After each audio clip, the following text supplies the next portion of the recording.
Okay, we're good. Hey, everybody. Getting closer to that 4 o'clock time every time we're doing it. Yes. Welcome back. Welcome back, everybody. I am Theo. This is This is Derek. Derek. We're the Yes. Heels of Time. We're going to be rocking out an interesting episode today. I have some surprises for my co-host. So Oh. hopefully I don't knock him off his track too much. Well, But if you but we'll do, see. it'll be entertaining either way, I'm sure. Oh yeah, for sure, for sure. So I'll today uh, we're I'll going limber to up. yeah. You may want some.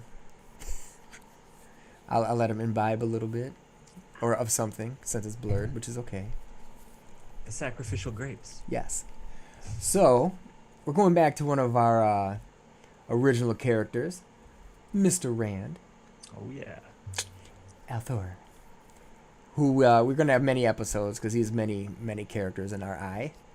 And today we're gonna be going for a particular old god named Mm. Tyr, Mm. and he is the Norse god of war and justice.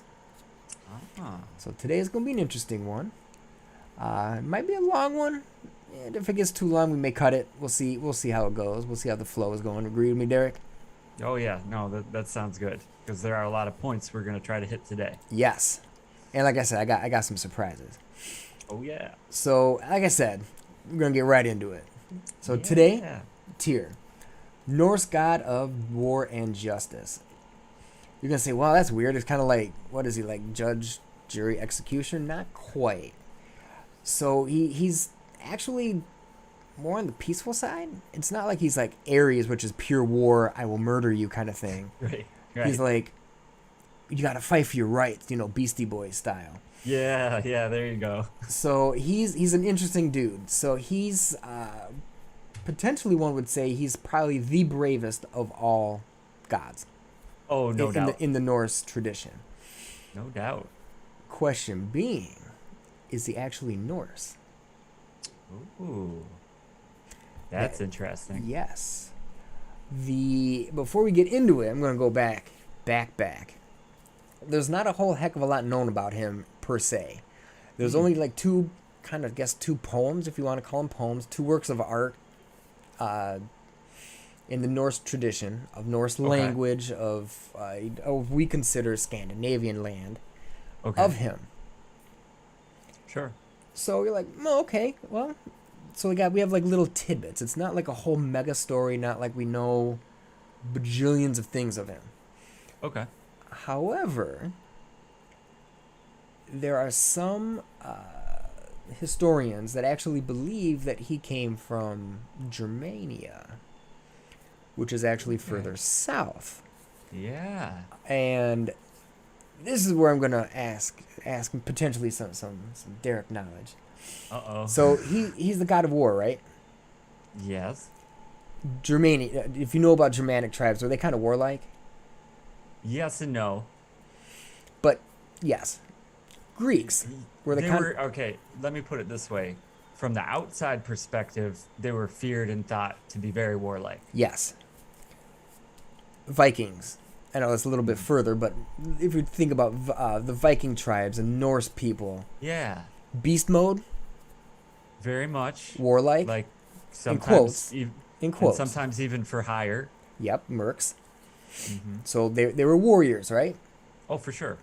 Greeks, conquerors. Not necessarily warriors, but conquer. I mean, yeah, Sparta and that stuff, right? Would you think Okay. that? Oh, for sure. For sure. So would you think that Tyr might be the actual most powerful god in the Norse tradition? I would say initially, yeah. Ah, yes, I would agree with you. So this is where it gets a little freaky. So Tyr has roots, like word roots, from the Germanic tribes. Yeah. Think of so if you have Scandinavia, Right. Greece, Yeah. Rome, Okay. Germanic tribes, kind of like this, In right? between. Yeah. between. Okay. Okay. So what the theory is that it's actually Proto-Indo-European and Proto-Germanic in origin with, there's another word we're going to get to. I'm gonna butcher this, so sorry, y'all. Tiwaz. So the Okay. crazy thing is that means God or deity.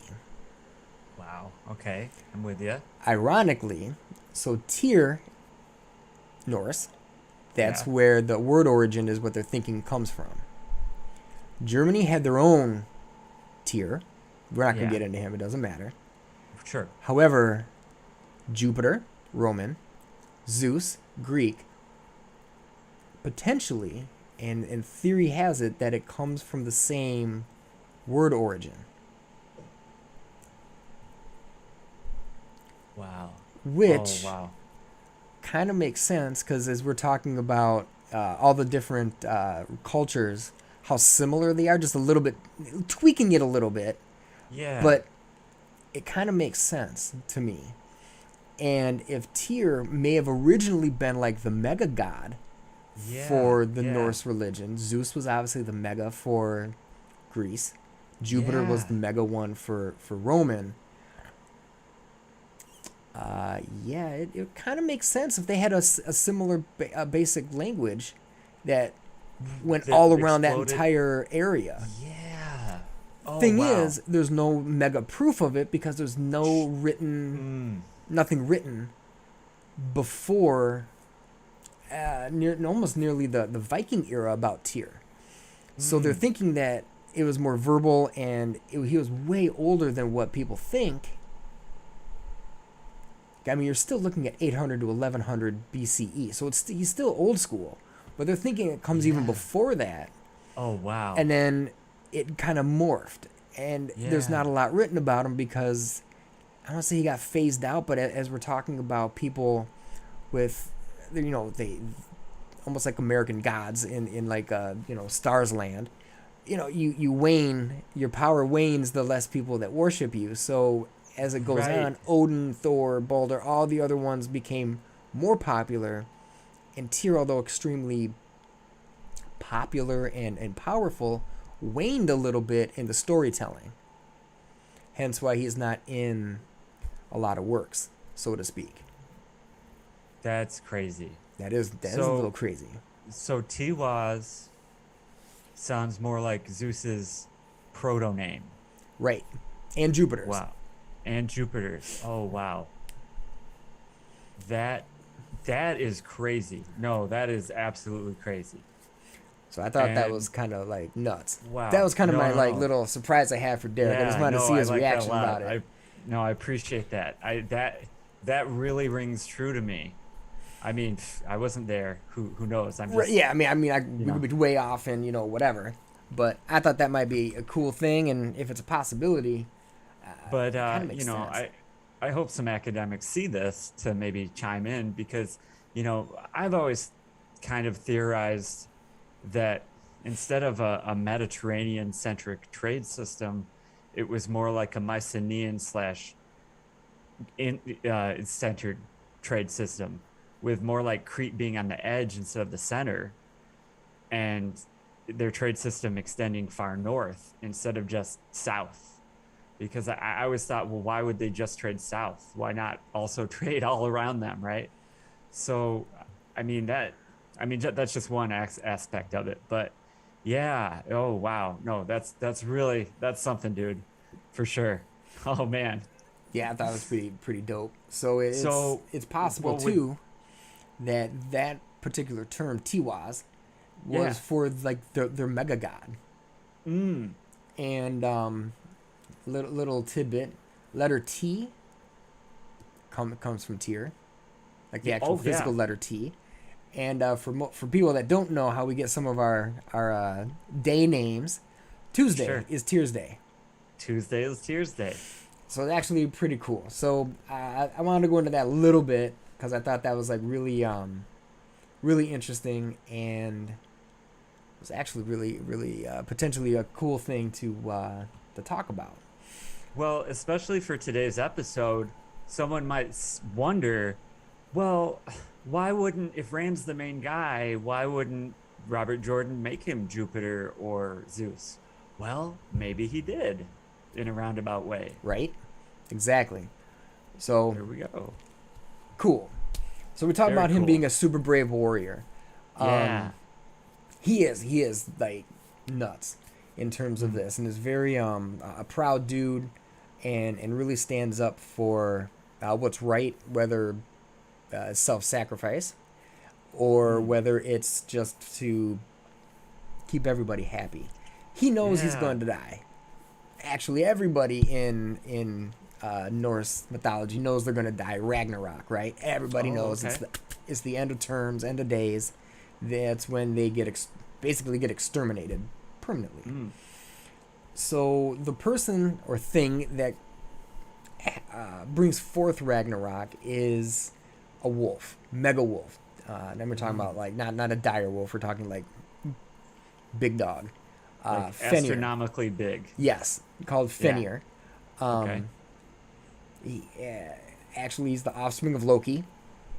Loki has some crazy offspring things. Kind of weird, but One of them being a wolf. Yep, a mystical, crazy wolf, and it was supposedly with a giant. How it became a wolf, okay. But anyway, well, I mean, Zeus copulated with how many people as animals and so on. So yep. why not? So yeah. So anyway, this little wolf starts off as a little cub, and the Asgardians were like, Assyrians, I guess you could say, because Asgardians is MCU. But it's like, well, Sure. if we raise this cub, maybe he'll not bring about Ragnarok. All right. Now, they know they can't tame him, so they try to chain him. And kind of like with Pavlov's dogs, they have like little chains, snaps out of him, and they're playing a game. And the only one that can play the game with him, because everyone's like, oh my god, he's going to bring Ragnarok, is Tyr. Only one that'll feed him, only one that'll go around the cub, only one that'll play the game. So the game is, hey, let me slip this on you, and you break free. Okay. Simple Pup's enough. like, cool, all right. Slips it on, shreds it. Cool. All through time. And now this cub is getting big, like fast, because of course he's a god dog. So getting big, and they're like, uh-oh, he's getting too big. So Odin, all the dudes were like, man, we gotta get some help. Who builds the best stuff? Dwarves. So they build this crazy, thin, almost silk-like material that is unbreakable. So they say it's unbreakable. It comes from some crazy stuff, like literally like the breath of a fish. I mean, it's some weird metaphorical things, I'm sure, but whatever. Like contradictions, right? Because fish don't breathe. So yeah. I mean, it's like spit from a bird. I mean, birds don't spit. So yeah. yeah. So they're like, well, all right. So they're like, oh, Fenrir, why don't we try this one last game? If you break free, you'll be cool. The wolf is like, what? This makes no sense, man. I don't understand these things. You're gonna trick me. We're not gonna trick you. Like, man, you're being too nice. You're gonna trick me. So the only way I'm gonna play this game is if someone puts their arm in my mouth. If I feel you're gonna trick me at any point, I'm eating your arm. Nice. Tyr's like, little Fenrir, you've known me forever. Here's my arm. Now, Tyr knows that arm's going to be gone. Because he knows it's a trick, and if it works well, Fenrir's not going to break free. But he just did it anyway. And they put the collar or chain, if you want to, so to speak, on Fenrir. He starts struggling, going crazy, and for the first time in his entire life, can't break free. And the more he struggles with it, the tighter it gets.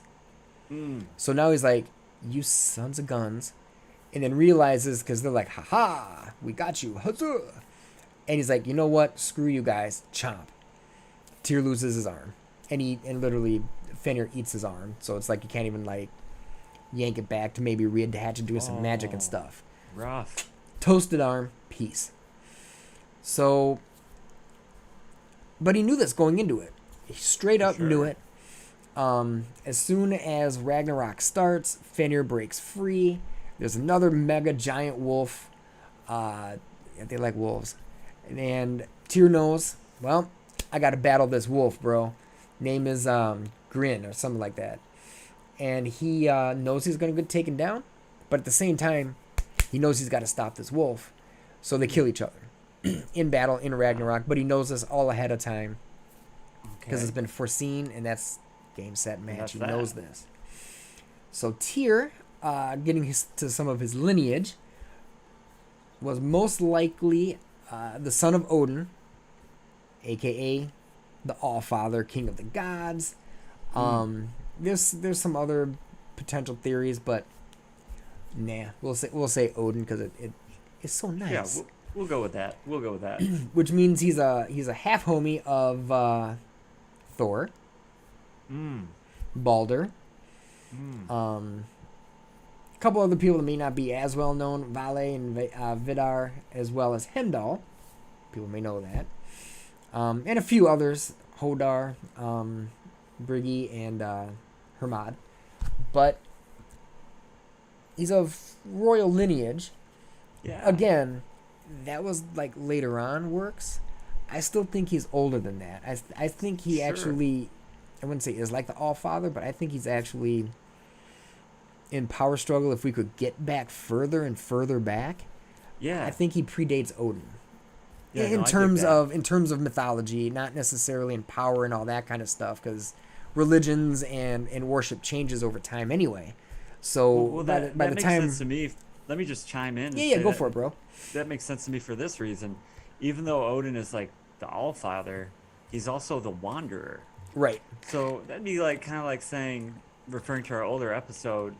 So you're gonna say that Dionysus is the main dude when he's like kind of this wandering foreign kind of guy. Right. I mean, how can you? Right. So no, that makes sense that Tyr might be older for that reason alone. But yeah, no, go ahead, man. So to me that makes sense. Yeah. So getting a little bit back on track. Sure. So yeah, there's poems that you actually can invoke.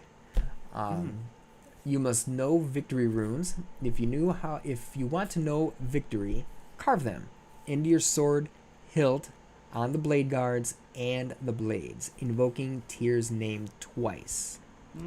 Twice, huh? Twice, yes. Which, if you go throughout time and you look at swords,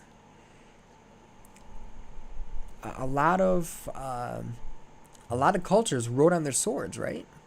Okay. And I'm not saying just in European. This is even Sure. in Far East, or we consider Far East, I guess. Okay. Yeah. Okay. So that's something that comes is actually quite common.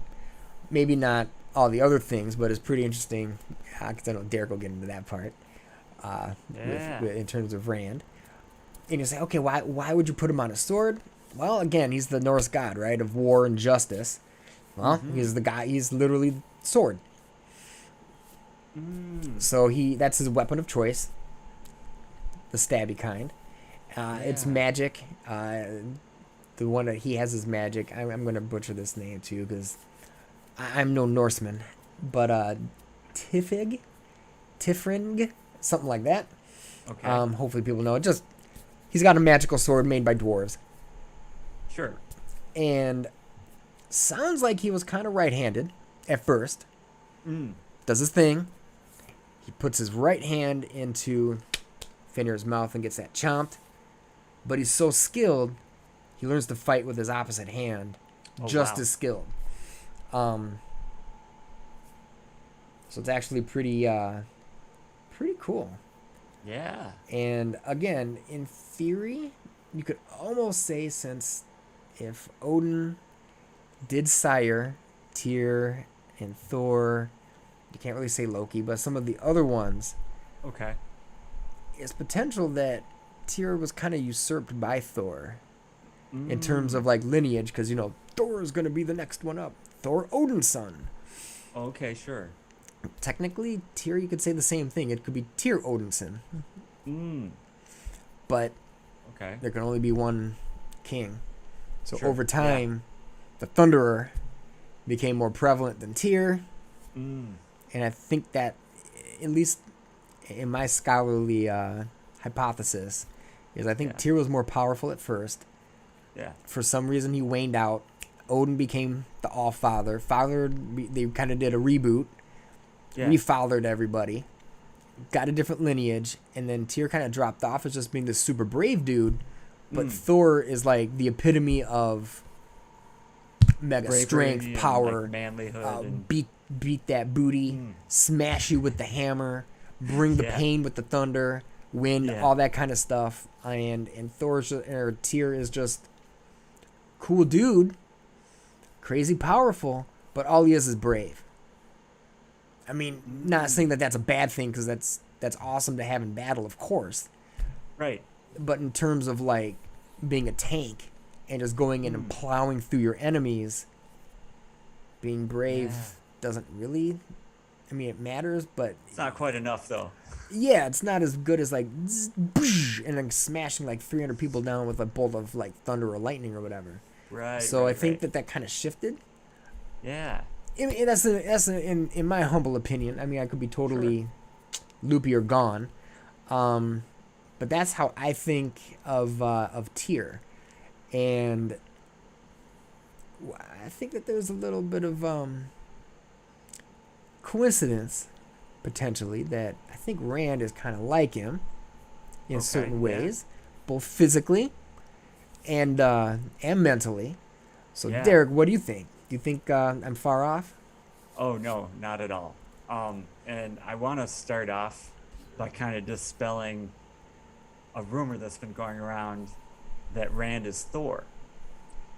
Well, isn't his name Rand Althor, Theo? Yes. Yes, but as you said, Tyr may have even been the head of the Norse pantheon at one point. Mm-hmm. So in Randland, Al means Lord or Lord of. So Rand Althor could very well mean Lord of Thor. So now Robert Jordan has been quoted in interviews to say that, yeah, I wove mythology into my series. You can figure out what mythology. That's the quest that we're on. But he said that the big players he broke up among the main characters in the story. Specifically, the story that he tried to write first was about just this one dude. And he broke that one dude up into Matt Perrin and Rand. So when that happened, he also kind of divvied out certain people's attributes and power. So really, the only aspect of Thor that Rand has, besides the name similarity, is that he's the Thunderer. Okay, Rand is incredibly powerful with lightning, incredibly. Like he can do it at distances like at the horizon, basically. Like at the horizon, as far as the human eye can see, he can be like, "Zoop, got ya." So other than that, though, and well, some similarities with his sword that's not a sword and maybe Milnor, there's not a whole lot of Thor similarities with Rand, at least that I know of. So I would say there's another character that we're going to get to, I think, next time, who pretty much embodies Thor. And he has a name that basically means Thor in another version of this telling. Yeah. Yeah, so we'll get to that soon enough. But back to the task at hand. So you mentioned that Tyr is the god of war and justice. Correct. Well, that makes sense to me in this avenue. Old school war and even new school war, if you research the boring UN treaties and the League of Nations and all of that, war has rules. War has treaties. War has Rules of engagement. rules. Yeah, let's just say that. Rules of engagement that you're supposed to follow. And as long as everyone follows those rules, then everyone follows those rules. It's not like you have to, but if you stop following them, then everyone else will stop following them. And then you're in a quagmire. So Rand is kind of like that aspect of war and that aspect of justice. In the fourth book, that's really when you see it kind of shaping. Like he makes this rule that says like all the lords of this land that he conquers, they have the same level of justice as a commoner. Even a fishmonger's daughter, I think they say, can call a lord to task and go to a magistrate. Yep. He also says their taxes are unjust and they need to lower them. Now, historically speaking, taxes were levied to go to war. So that's another tie in there. So his justice, though, that he brings, Rand is self aware in this way. He goes, let's say this Tyrion lord, oh, by the way, the first land he conquers is called Tyr. Okay. Tear, if I remember right. Tear, sure, Yeah. but I don't think Jordan cares much about No. spellings of things. I think in a way he changes spellings on purpose to try to add some subterfuge. Yes, I would agree. And what does he draw from Tyr? A magical sword. So that is Rand's weapon of choice, tying into Tyr, a sword. And Kalendor is a magical sword, of course. And it's impossibly made. It looks like crystal clear glass, but yet it's stronger than steel. It's indestructible, and it holds its edge in this impossible way. So going back to Tyr, which Rand is the lord of, these lords are kind of like, you don't really mean it, do you? Like all these laws and stuff. And Rand kind of is self-aware in this way. He goes, well, let's say this lord doesn't follow my stuff, and I'm going to send him to the gallows.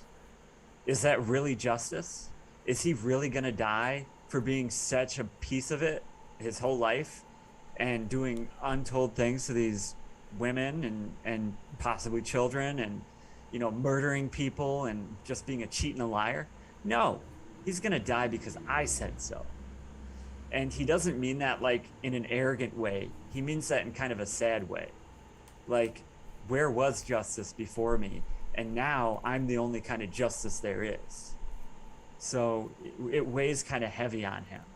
And without, full credit to Robert Jordan here, we're not trying to get accused of stealing anything.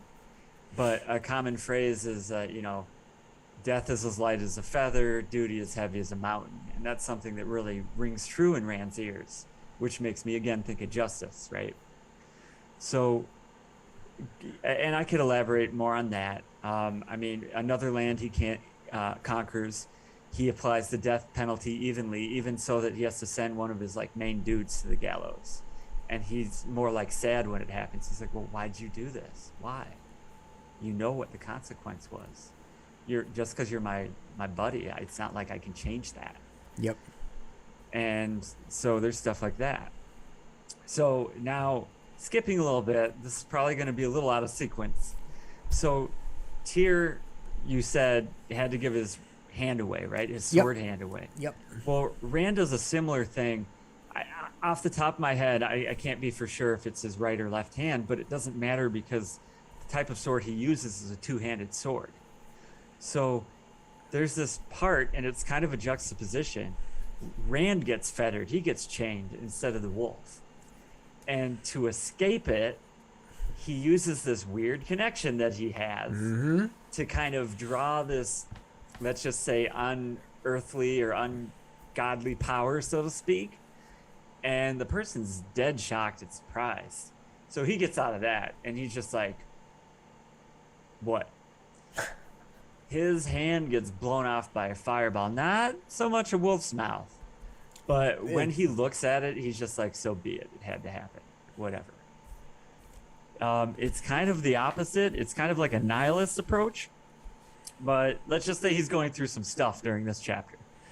He's emo Rand. Oh, yeah, so he gets through that. He's Bully Maguire Rand. Look up Bully Maguire if you don't know what I'm talking about. And he gets past that phase, but he has to relearn the sword. And he does it with his father, of all people. And he learns how to fight one-handed, which is apparently going to be very important for the last battle. Now, going back to this giant wolf that Tyr knew he had to fight in Ragnarok, and he's kind of like, oh, I'm gonna fight it and die, so be it. Well, Rand doesn't have to fight a giant wolf, but he definitely has to travel to some like pit of doom, so to speak. And he Mm-hmm. knows that he's going to fight Shaitan, which is kind of he's going to come out and devour everything. So instead of like a wolf devouring everything, he is. And Rand doesn't know, let's just say, if he has to kill him or not, but he has to vanquish him, to say the least. And he knows he's going to die doing this.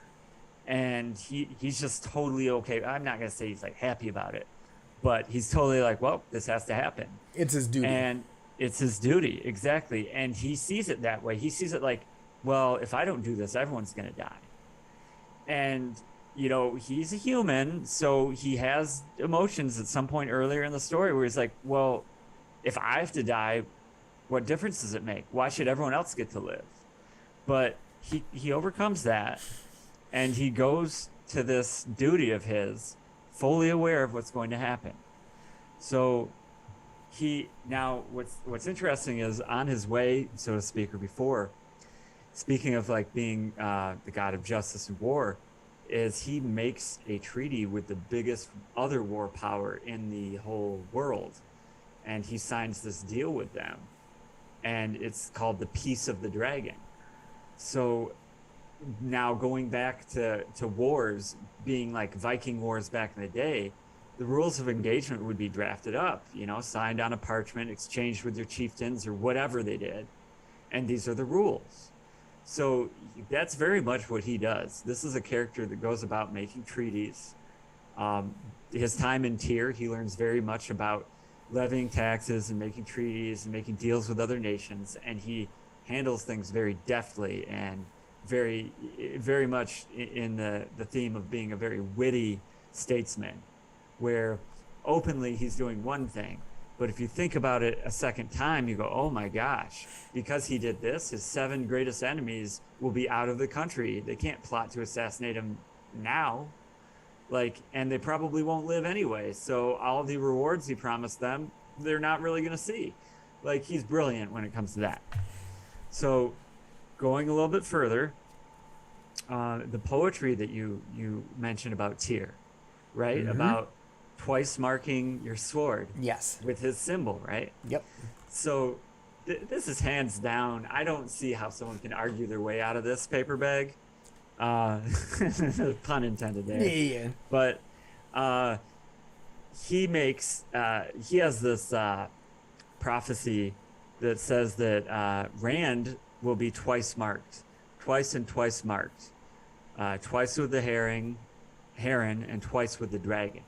Now, I would still set that the dragon is definitely a direct call to Ra, and possibly someone else that we haven't gotten to yet.